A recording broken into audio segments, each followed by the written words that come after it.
Alright, you guys, it is Combat Corner back here with another one. And this Saturday is UFC 299, Sean O'Malley versus Chito Vera, aka Ballin Vera 2. And looking at this main card, starting it off, just my goodness, Petr Yan versus Song Yadong. Song Yadong riding he coming off of that win versus I ain't gonna lie, I forgot. I know he just beat up somebody. Who was it? It wasn't Ricky Simone. Who was it? Was it Martinez or something? No, it was Chris Gutierrez. Oh, Gutierrez. There you go. Gutierrez. Okay. So Martinez is a really good low kicker. Yeah, that's the one that kicked off. Yeah. Chris Gutierrez. They both got nasty leg kicks, really. Martinez, Jonathan Martinez, and Chris Gutierrez. And then Petr Yan is coming off of the L to Sean O'Malley. We haven't seen him since last year? Several L's. Yeah. Several L's, three L's in a row. So he's on a 3-fight L streak. So he definitely got something to prove. He's not losing. Like he didn't lose. He just he's still downloading data. He ran out of time. Yeah, I'm gonna be honest. Like Nate Diaz. This fight right here, this is gonna be the wrong fight to download data from. Because this Song Yadong ain't gonna be no downloading data. He's gonna be right in your face, throwing power shots, throwing them Yaminer. So I'm going Song Yadong. I just think the power, just the fucking bro. He's fast as fuck. He's athletic. And people forget as well. I mean, he trains at fucking Team Alpha Male, so he can wrestle as well. So he has that in his back pocket. Push comes to shove. I just think the blueprint on how to beat Yan is out, bro. You just give him absolutely no time to think or reassess what you're doing, and you pretty much gonna win the fight. So, yeah, I'm running with Song Yadong in this one, man. What about you, Pry? I mean, you can call me biased, call me what you want. But if I'm being realistic, I'll say this.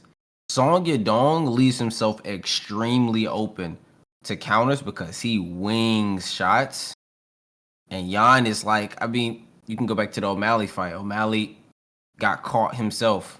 And I think Song Yadong got a good chin, but I mean, you just don't want to eat punches like that, especially with somebody that does have really good striking, like Petr Yan. But me personally, bro, like, when it comes to my favorite fighters in the bantamweight division, you got Sean O'Malley. I'm sorry, not Sean O'Malley. We got Dom Cruz, and after that, it's immediately Song Yadong. So I'm going Song Yadong by knockout. I think Song Yadong is going to go in there, put some pressure on. I don't think he's going to flash KO him, but I think he's going to be able to rock him and then just blitz him, and I think he's going to get a TKO, a standing TKO. Damn, first one to finish Petr Yan would be pretty crazy. Yeah, I mean, I don't blame y'all. I don't blame y'all for taking Song. At these odds, I mean, he's like, what, like plus 120 or something? Like, he's the underdog, slight underdog, not like it's crazy. Definitely wasn't long ago, like, he kind of got beat up by Corey, but obviously that's a big, that's a different stylistic matchup. Styles make fighters. You can't do the MMA math, but reach is different. But I will say, Jan's been on a tough streak, but it's like Merab. Even when Merab wasn't taking him down, he was just like overwhelming him with his pace. The Sean O'Malley fight could have went either way. I feel like most people think he won that fight. Aljamain Sterling, I mean, it was a competitive fight. I thought he lost 3-2, but still, it's not like he got beat up or something. He kind of just gave up. It's a completely different stylistic matchup. I don't see Song wrestling Yan, so I actually think this is a decent bounce back fight for Yan. I think this is going to be 15 minutes on the feet. So I'm gonna lean Yan, but I feel y'all. So man, the UFC has done Yan no favors. Like, oh, you're on a 3-fight losing streak. Here's Song Yadong, bro. Like, so when I say I pick Yan, it's like a 60-40 at best. Like 55-45%, a slight lean Yan because I think it's going to be 15 minutes on the feet. I think he knows his back is against the wall. Like, if you lose this fight, man, it's like, I don't think they cut him because he's Petr Yan and people love him. If he loses, his chances of getting a title shot are pretty much done. It's done. His title shot opportunity is pretty much done, but... Yeah. It depends on how much they're paying him. I don't know how much they're paying him. They might just cut him, man. They might just be like, you know what, we're good. But how I don't old know. is Yan? That's a And good he's like question. low 30s, right? I mean, Yeah. 31. Yeah, 31. 31. Okay. 31. Yeah, so. But he's been fighting a decent amount. He has, fights outside of it, just MMA. So, I mean, maybe I don't think he's got another. I think he's probably only got another 3 years or so. So Yeah. at least the fighting, ranked guys. So Especially bantamweight. yeah, exactly. Bantamweight, like 35, you're up there. So yeah, I'm gonna lean Piotr Jan probably by decision. I honestly don't see a finish happen in this fight. I mean, hey, like you, I wouldn't be crazy. I don't blame you for picking Song by finish, but both these dudes are so durable, man. Like I haven't seen the chin crack yet. Maybe this would be the one. Either of these guys could finish, but I'm gonna pick the fight to go the distance, and I'm gonna lean ever so slightly to Piotr Jan. But the next fight, man, this next fight, I do think there's gonna be a finish. Gilbert Burns versus JDM Jack Maddalena. Uh, this fight's crazy, man. Honestly, I mean, for me, I'll start it off. Gilbert obviously is kind of grappler versus striker, but at the same time, Gilbert's got hands.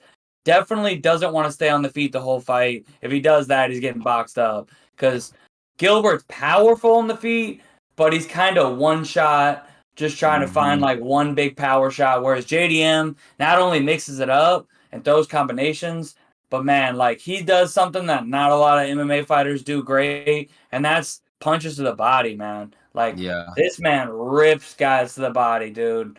I think every single one of his fights so far in the UFC, he's landed he's hurt guys to the body every single time. He did have that kind of lackluster fight against. I mean, it was a dude I hadn't even heard of until he came to the UFC. That Basil Halfies.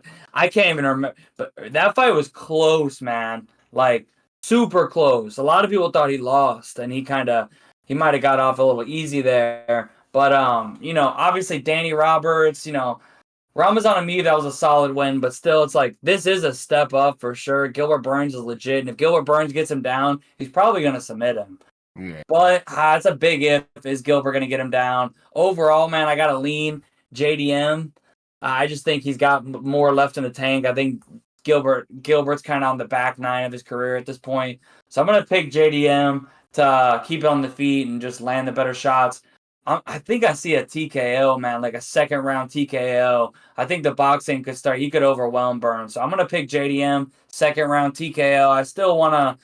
Yeah, I still got some time. JDM's an underdog. Or no, he's not. Okay, I thought that line was swinging.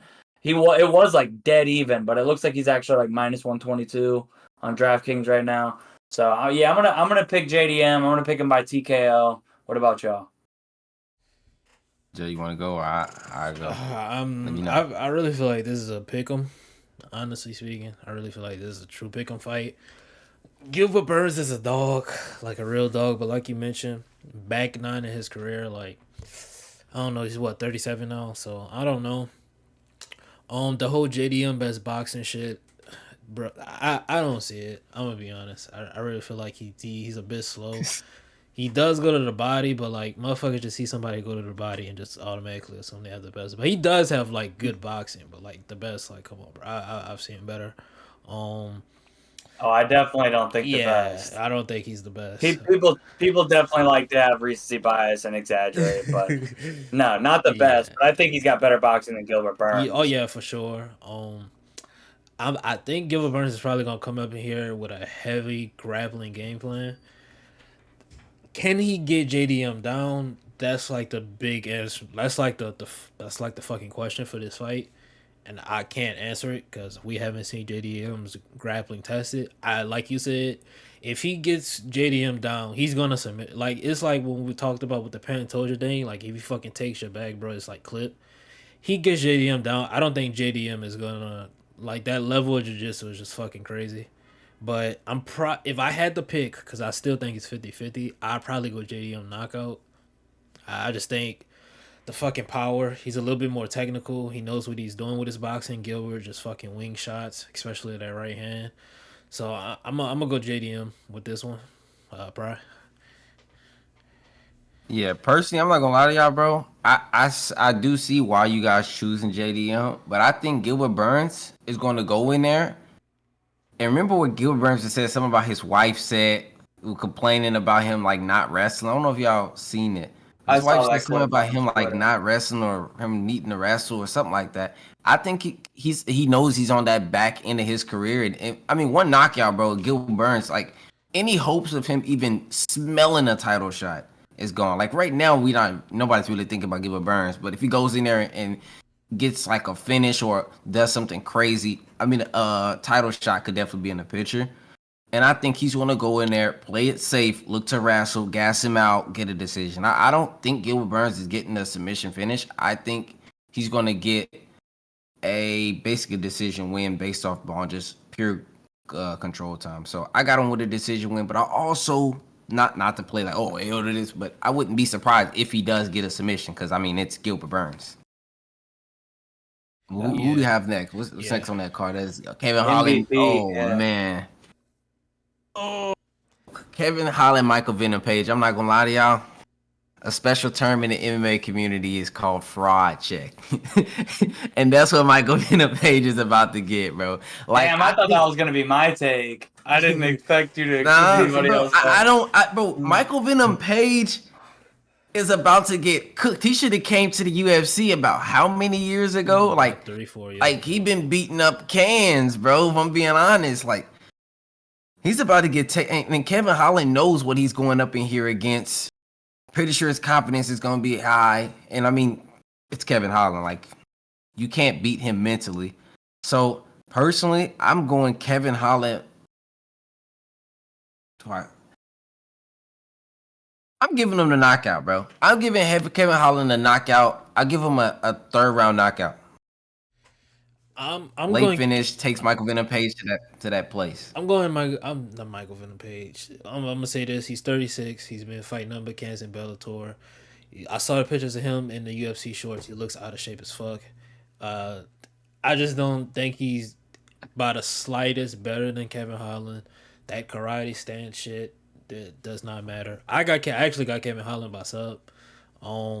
Michael Bennett, he cannot wrestle for a lick. Boy, you take him down, you pretty much won the whole round because he is not getting back up. I fucking hate this, bro. I promise you, bro. I'm gonna fucking throw this shit out my fucking apartment window. I fucking hate this drive. But fucking, fucking Kevin Holland, bro. We saw what he did with the Oliveira. You know, Oliveira wound up fucking trying to choke him out, taking his back and shit, and then he darsed Oliveira. Or did he? No, that was 10 Means he fucking darsed. It was, I think he rear naked choked Oliveira. I think he's gonna do the same to Michael Venom Page. He's gonna sit there, yeah, bro. I'm gonna sit here and strike with you. You're gonna strike probably for the first round. Come out that second round. His coaches, Travis Luter, hey, bro, go ahead, get the submission. Let's get out of here. And he's gonna sub him. And then Michael Venom Page is gonna get cut because realistically nobody cares. Like he's not gonna be UFC champion. He's 36 years old. I don't think they go cut him. They didn't just sign him just to cut They're going to take him. He's going to lose to Kevin Holland. Then they're going to put him against somebody else just to, like with all due respect to both of you guys, because I know y'all Tony fans. They're going to consistently build other people off of him. Yeah, they're going to. He doesn't have crazy height. They're going to do what they did with Michael Chan. They're going to try to prove that Bellator competition is nowhere near. They're going to do what they did with Chandler. It's basically going to be like, hey, Bellator, y'all think y'all cream of the crop, and here it is. He's probably gonna get the Kevin Lee treatment. They're probably gonna give him Kevin Lee his next fight after he loses this one, and then he's probably gonna get somebody like fucking Renat. He's probably gonna get like a fucking young prospect, Dagestani wrestler. Yeah, they gonna give him that. They gonna try to prove a point because Dana's petty like that. So that's how I see it. Cody, I'm pretty sure you're probably on the same boat as us, right? Yeah, I'm going to keep this short and sweet, man. I don't know about him getting cut, but other than that, I agree with pretty much everything. Actually, there's one other thing. If you're counting on Kevin Holland to fight to a smart game plan, bro, wait. I don't think this is the guy who took Wonderboy down and was like, "Oh yeah, nah, my bad, let him up." Now towards the end, once he like broke his arm and was getting absolutely assaulted, then he was like, all right, hold on, let me. I think he actually isn't there a clip of him being like, I gotta do what I gotta do. Yeah, I think he literally said that to Wonderboy when he was clenching him up against the cage. But Yeah, I think it's gonna be a striking fight, man. Like for 15 minutes, I don't think Holland's gonna do a lot of grappling. If he does, yeah, he's gonna be he could definitely snatch a sub. Dude's got like he honestly's got like crafty jujitsu. Um, typically he's getting put on his back, but if you got a guy like Page who's not gonna be able to really, put him there, then I think he could definitely have a big grappling advantage. I just don't see him using it too much. Maybe if he hurts Page, he could club and sub him, but I think someone's probably going to get knocked out. I'm going to go with the guy who's just had crazy chin unless you headbutt him. Holland. He's a sniper, man. I think Page is probably on the back nine as well. And I just think, at this point, he's probably just collecting checks. Yeah. He knows this is where his biggest fights are at this point, and the UFC is down to pay you a decent bag to come over here and show that the UFC is still number one. So they could have done him dirty. They could have done him more dirty. Honestly, this is a pretty fair matchup. And I think they probably negotiated that with him to the deal. Like, they probably include, like, yo, come over. This is going to be the money. This is going to be, however, I don't know how many fights he signed. And the first fight's going to be Kevin Holland. So he's like, all right, I got a striker. Because I guarantee if they would have just got him with no opponent already inside or matched up, they could have tossed him to the wolves and gave him somebody who was just gonna wrestle him for 15 minutes and make Bellator look dumb. But that's another conversation for another day. I got Kevin Holland. Yeah, I got Kevin Holland. I'm gonna go TKO, probably second round as well. Yeah, man. This next fight, co-main event, Dustin Poirier, BSD, Benoit Saint Denis. Hey, it seems like everybody's on BSD, man. I like wow. And man, this could be a fraud check main card, and I do think that this I picked JDM, but there is a world where all three of the big prospects on this main card, they're like the wishful contenders, like outside of title contention. Yeah. Page, just because of who he is, JDM because of his style, and he has some good wins. And then BSD, and I can't lie, like there's some sharp bettors that I've been putting a lot of money on BSD. Some people I actually respect their opinion, and I get it.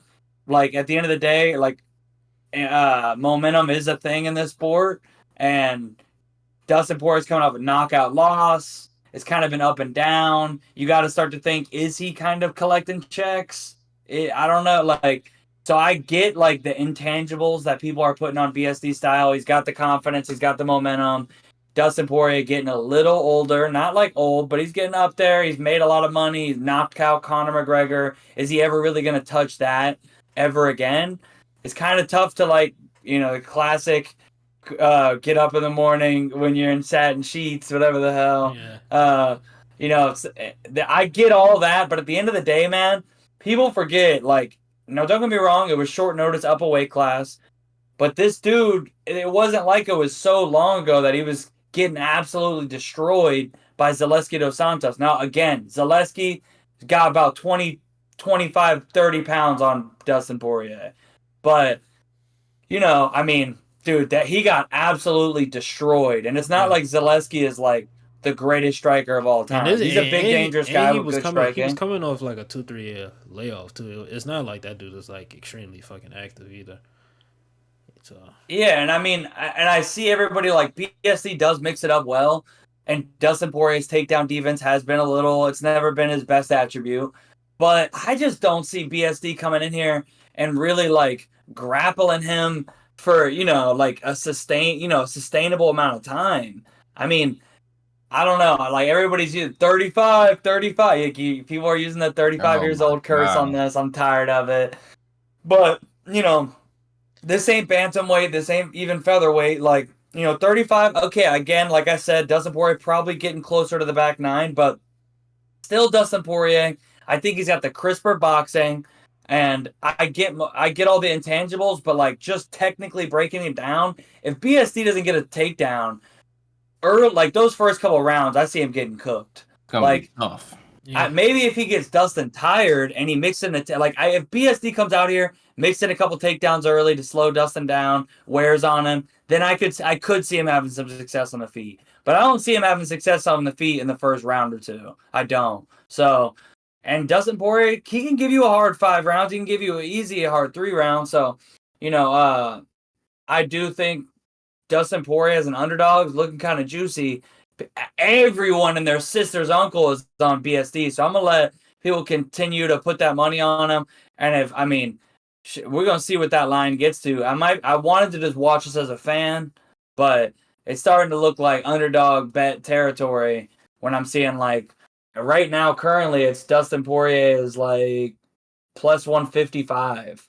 So that's pretty tempting, honestly. So no bet for me right now, but I'm gonna pick. That's mainly because the line's only working in my favor. I'm gonna pick Dustin Poirier TKO, but Yeah. I get. It's gonna be a good fight, man. Yeah. But I'll go Yeah. Dustin. What about y'all? First off, shout out to Louisiana, boo type shit. No disrespect to BSD. I just want to put that out here now. What has he shown us to where everybody's so confident that he can beat Dustin? No disrespect again to Matt Favola. This is the same dude that got knocked out in 8 seconds by Terrence McKinney. Like I don't really see like I'm being honest, bro. He got knocked out in 8 seconds, and BSD knocked him out. All of a sudden, he's a world beater. And honestly, Dustin didn't even need to take this fight. I think this fight is going to be extremely comparable to the Dan Hooker fight. I don't know if y'all remember Dan Hooker. Everybody was like, "Oh yeah, Dan Hooker's about to. This is his time, bro. He's about to go in there." Dan Hooker was talking crazy. Dustin said, "Hey, don't count them chickens." Went in there and put them paws on them. And I hate that clip everybody posts like, "Oh, Dustin's an asshole." It's like, bro, that end of the fight clip where Dustin's talking shit. I'm like, bro, like, y'all clearly have never been like competitive at anything in life. Like, motherfucker was talking all that shit about putting you in the hospital. You put a beating on him, and you're not allowed to talk a little shit, bro. Like, get out of here, some soy boys. Anyways, go on. I'm with Cody on this, bro. I just think, bro, Dustin's boxing. I mean, even you go look at the Justin Gaethje fight before he got knocked out. He was clearly outboxing Justin. Justin really couldn't find that time, and then that second round, Dustin was like, let me try setting up a hand kick, and it actually fucking worked. Dustin fell for it, which is crazy. But I can see BSD trying to implement that, coming up with a heavy head kick game plan, considering he just came off of a hit. It's just like so weird because like they say, they like fighters see somebody, they're prone to a certain thing. They're like, okay, I'm gonna try to do this. Like fucking Jai Herbert knocked down Eli with a head kick, and then fucking Volk comes out just throwing up naked fucking lead head kicks out of the blue for no reason. So I can see BSD coming out here trying to do that. Honestly, bro, I don't see it, bro. Once that jab get in his face, the takedowns get a little bit more predictable. That gas tank, you start to feel the pressure of the moment a little bit. Mm-hmm. And then you start looking at that clock, and then you see this man, Louisiana, do that little hair fix, pull up them shorts. Yeah, it's over. Start pulling the shorts up. It's over. Get the work. Get the work. It's over. So I'm going Dustin. I'm going second round, bro. I don't think he's gonna go past 2 for me personally. Yeah, personally, that was 5 rounds too. Yeah. 5 rounds. And I think when it comes to 5 rounds, just the experience factor that Dustin has, and him being, Dustin, like the definition of a dog, that's Dustin Poirier. Like, yeah, he got knocked out last fight, but most people that get kicked right there gonna be dazed, gonna fall down and get finished. I'd hate that shit for real. What Blueface say? But no, I'll just decide, bro. I think Dustin gets him out of there. I'll say like round 3, round 4, and this is another fight I think where it ends in TKO. I don't think it's like a flash KO because Dustin doesn't really just punch people to sleep. It's more so TKO punches. So I'll give it round 3. Round 3, when it starts settling in, I think nerves is gonna play a factor in this fight because this is Dustin Poirier. Like, this is Dustin, all right?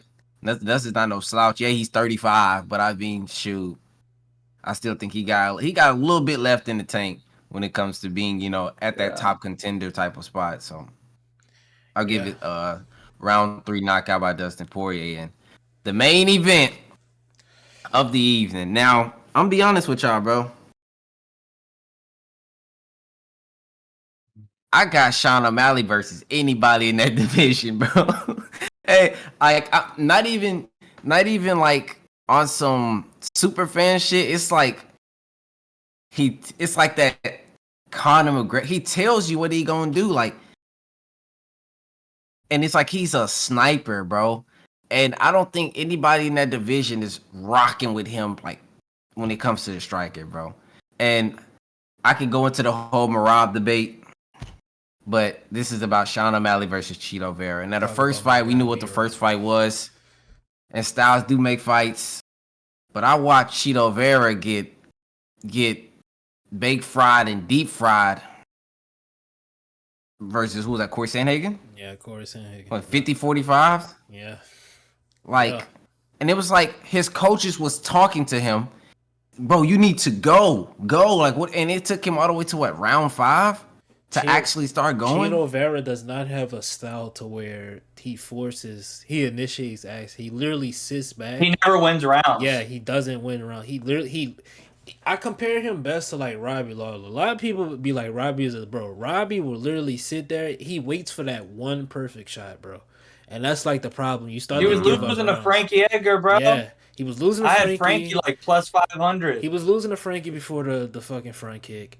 He's fucking losing a pet. I'm not gonna lie. I thought he lost to Pedro. He was losing to Dominic Cruz. He was losing to Dominic Cruz. Like, he gives up rounds. And honestly speaking, he hasn't improved since the Sean O'Malley fight. Like, you see a lot of guys, they go, get a win like that versus this amazing, star, and they start to drastically improve. I haven't seen that. He's fought the same exact way every single time. I think it's rudimentary, basic. I've said this so many times. Cheeto, if you were making a fighter in a video game and it was just literally balanced, that is Cheeto Vera. Literally 50 overall across, like, just everything is bad. He's not good at that. He's not good at. He's mid, not like good at one. Yeah, he's just mid, And I just think Sean O'Malley, bro, like, you sit there at range versus Sean, bro, like exactly what Corey did. They're going to fucking pick you apart. And I think it's just going to be that. I don't think Sean's going to finish him. Cheeto Vera's just way too fucking durable. I got to give him that. He's durable as fuck. So I don't think Sean's going to finish him, but I just think it's going to be an ass whooping for 5 rounds, bro. That's what I'm going with that. I got Sean by decision easy, man. I wouldn't say an ass whooping. I would say more so just a technical type of fight, and O'Malley's going to just be winning the rounds. I don't see a finish. I mean, if I do see a finish, it'll be because, like, he has to go and he possibly gets caught. But for the most part, I'm looking at leg kick, some activity, heavy activity by Sean O'Malley when it comes to punching the block, because that's something Cheeto does have. That man ability to block punches, very good. But again, it looks like he's blocking punches, and what happens when, like, the judges' scorecards, because that's what they're going to see, right? Right. Just like the Rob Font.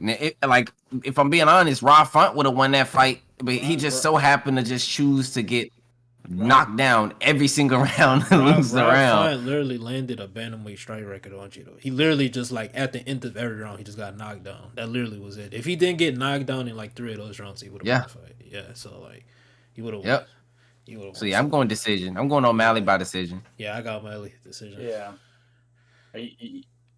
You got decision as well. Yeah, true. Yeah, I mean, I'm not one of these people who think that the first win for Sean over Cheeto is fluke. I think it's super legit win.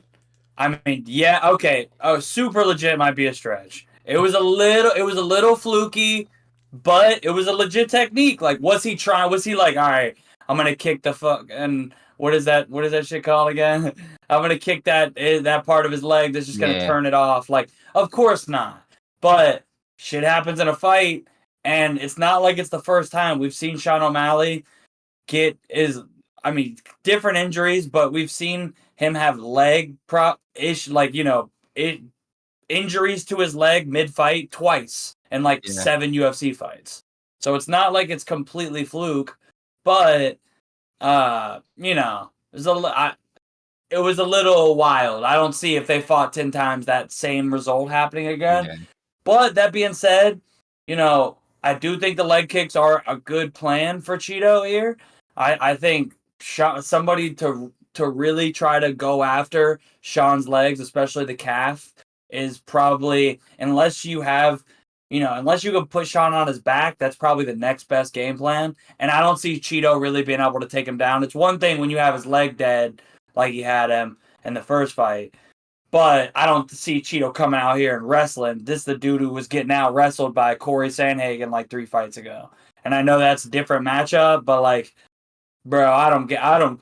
People say don't use MMA math. Yo, that's a lie. Sometimes you should use some MMA math. And if you get out wrestled for 25 minutes to a freaking string bean striker who ain't never wrestled a day in his life, then your wrestling is gonna be a question mark for the rest of your career.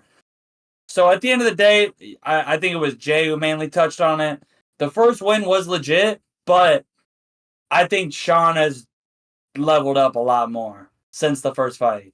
Cheeto still fighting the same way, low volume, starts off slow. He's gonna give away the first round or two to Sean, like he always does. And then can he finish Sean?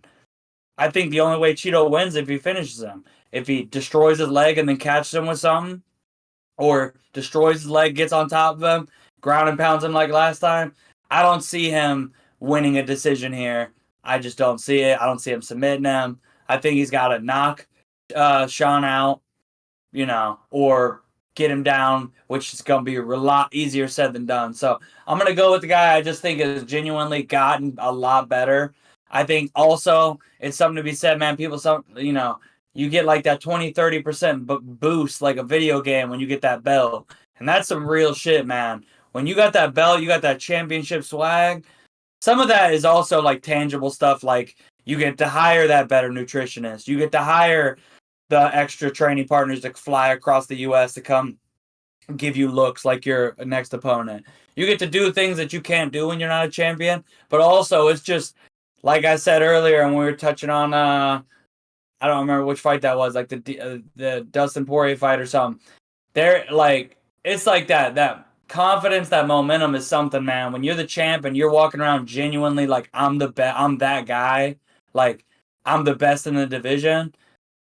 That's a dangerous dude to mess with. So I think it's his fight to lose. I think if this goes to decision, it's all day Sean. I wouldn't be surprised if Sean knocked him out either. So I'm going to go with the guy that I feel like has more ways to win, is going to be winning all these rounds unless something drastic happens, like a knockdown or something like that. So give me Sean O'Malley. Honestly, I don't hate the minus 250 that he is right now. I'm not going to lie. Because, again, I really don't see, man, if you got him at like minus 200, that's a good bet. And I know that's crazy because he did technically get finished in the last fight, but I think he's the better guy, man. I think it's his fight to lose. I think Cheeto's got to knock him out or like destroy his leg to win this fight. So give me Sean O'Malley. Probably will be by decision, man. Cheeto is like, bro, you said everything be balanced if he was a video game character. Not that chin health, man. That should be 99. This man, like you said, rolls with shots well, blocks shots well. Like he can just shell up and eat punches.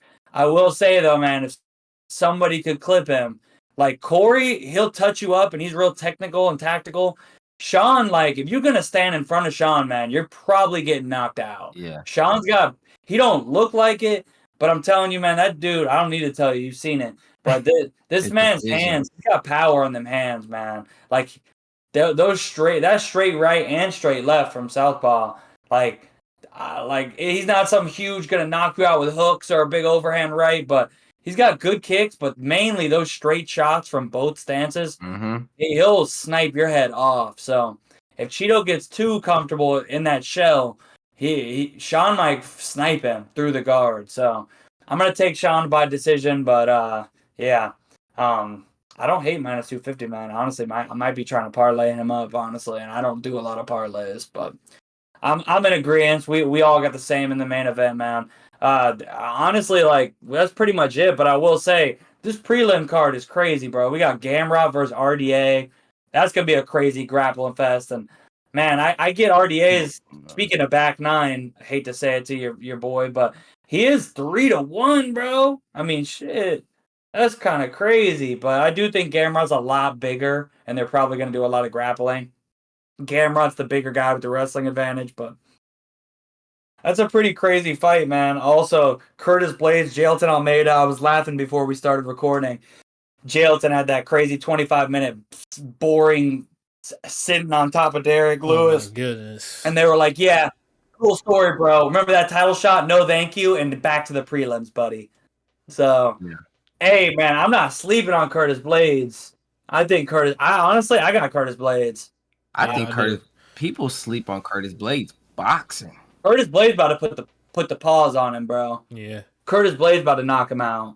I think he's about to TKO him. I think Jailton maybe gets like one takedown, and you're gonna see he's gonna get the takedown, and you're gonna be like, oh, like I'm gonna be watching as a Curtis Blades better, watch him get taken down, going, this is exactly what I'm gonna watch Almeida use every bit of his energy trying to muster one takedown, and then when they get back up, it's gonna be that Deontay Wilder meme. You're gonna be like, oh. 4 more rounds and Curtis gonna be like not even sweating. This man Curtis Blades gonna give you a hard 25. Jailton Almeida, the cardio is a big question mark. Yeah. He uses 100% strength on everything. Curtis Blades about to knock him out, bro. I got Curtis Blades by knockout.